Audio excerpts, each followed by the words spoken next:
All right, let's jump into another deep dive.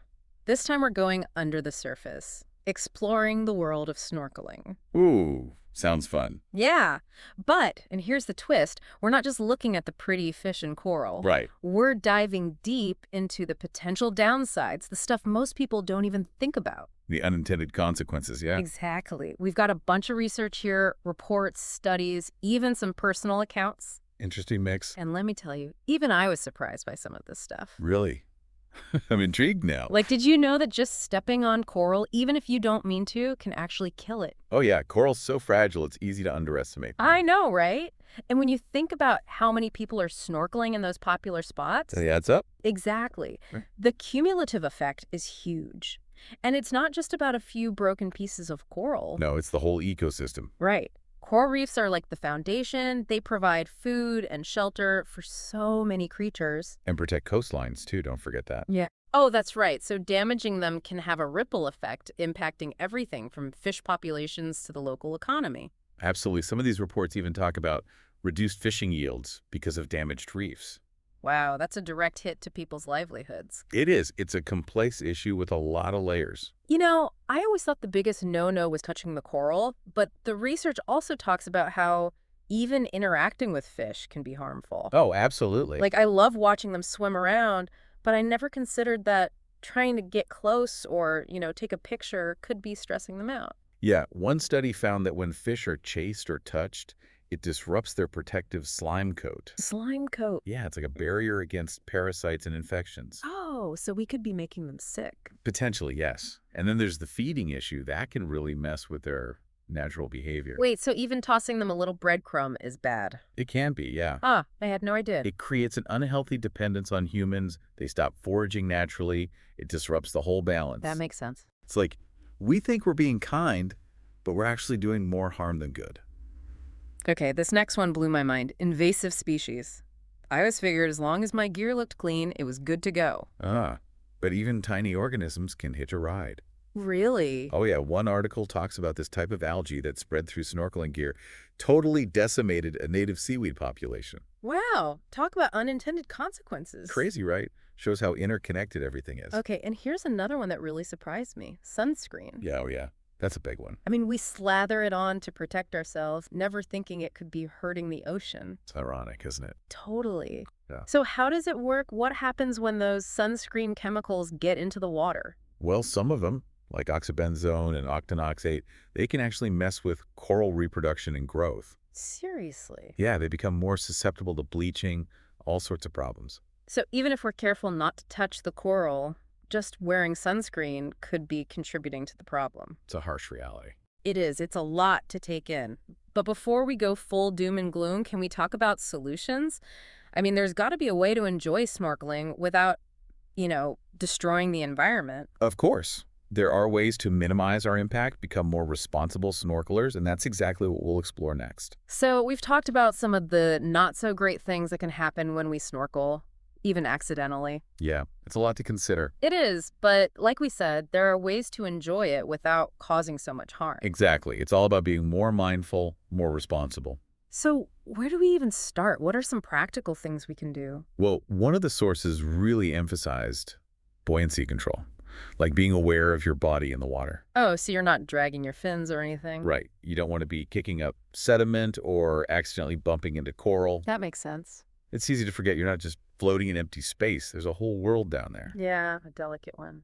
And speaking of being aware, streamline your equipment. Anything dangling, cameras, gauges, make sure they're secure. So you don't snag on anything. Exactly. Or knock a piece of coral loose. It's like, imagine walking through a museum with your arms flailing. You'd probably break something. Right. Same idea applies underwater. And be extra careful around sensitive areas like seagrass beds, mangrove forests. Oh, yeah. Those are important, too. They're often overlooked, but they're vital nurseries for fish. They protect coastlines, all sorts of things. So it's not just about the coral, it's the whole ecosystem. Exactly. And this might seem obvious, but the research really stresses not collecting souvenirs. Oh, right. The shells and stuff. It's tempting, I get it, but they play a role in the ecosystem. They belong there. Leave no trace, right. Exactly.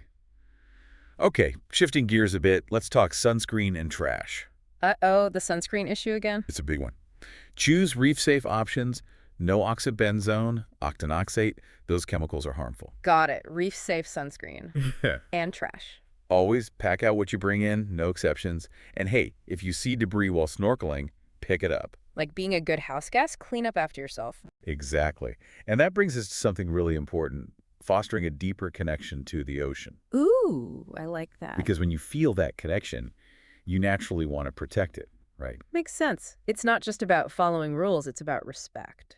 Absolutely. And the cool thing is, that connection can actually lead to real change. Really? Oh yeah. Studies show that people who engage in activities like snorkeling, they're more likely to support conservation efforts. So the more we experience the ocean, the more we want to protect it. Exactly. It's that firsthand experience. It makes it real, you know? It's like you can read about coral reefs, but seeing them in person is a whole different thing. It is. It's breathtaking. And that's why snorkeling has so much potential, not just for fun, but for conservation too.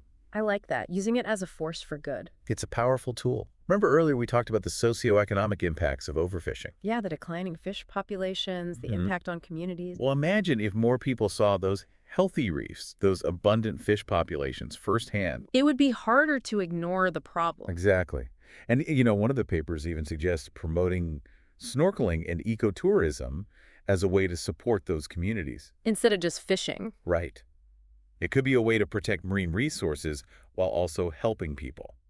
That's a win-win. It is. It's about finding that balance. And it sounds like snorkeling could be a big part of that. It definitely has the potential. But it all comes back to responsible practices, understanding those ecosystems. Respecting the ocean. Absolutely. It's amazing, isn't it, how snorkeling, something so simple, can bring up all these big questions. It really is. We've covered so much, from sunscreen to overfishing. The connection is there. It is. And as we wrap up, I keep thinking about personal responsibility. At the core of it, right? We talk about these huge problems, but it comes down to what we do individually. Each choice we make, even small ones, like what sunscreen we buy, or if we pick up a piece of trash. It has an impact. It all adds up. That's why education is so important. Yeah, understanding the connections. Exactly. When you see how everything is linked, you start to see your own role. You mentioned earlier how snorkeling can create that connection to the ocean. You think that's the key to change? I really do. When you experience it firsthand, it becomes real. It's not just words on a page anymore. Exactly. Reading about coral reefs is one thing, but floating above them, seeing those colors, the life. It's a whole different level. It is. It's awe-inspiring. And that's why snorkeling has so much power, not just for fun, but for actually protecting the ocean. So anyone listening who's never tried it, maybe this is your sign to give it a shot. It might spark a passion you never knew you had. And even for seasoned snorkelers, it's always good to refresh on responsible practices. Always something new to learn, always ways to improve. Absolutely. So as we come up from this deep dive, let's hold on to that sense of wonder and responsibility. We're all connected. Our choices matter. They do. Be mindful travelers, curious explorers, and most importantly, advocates for our oceans. Beautifully put. Until next time, everyone, keep exploring responsibly. And thanks for joining us on this incredible journey beneath the waves.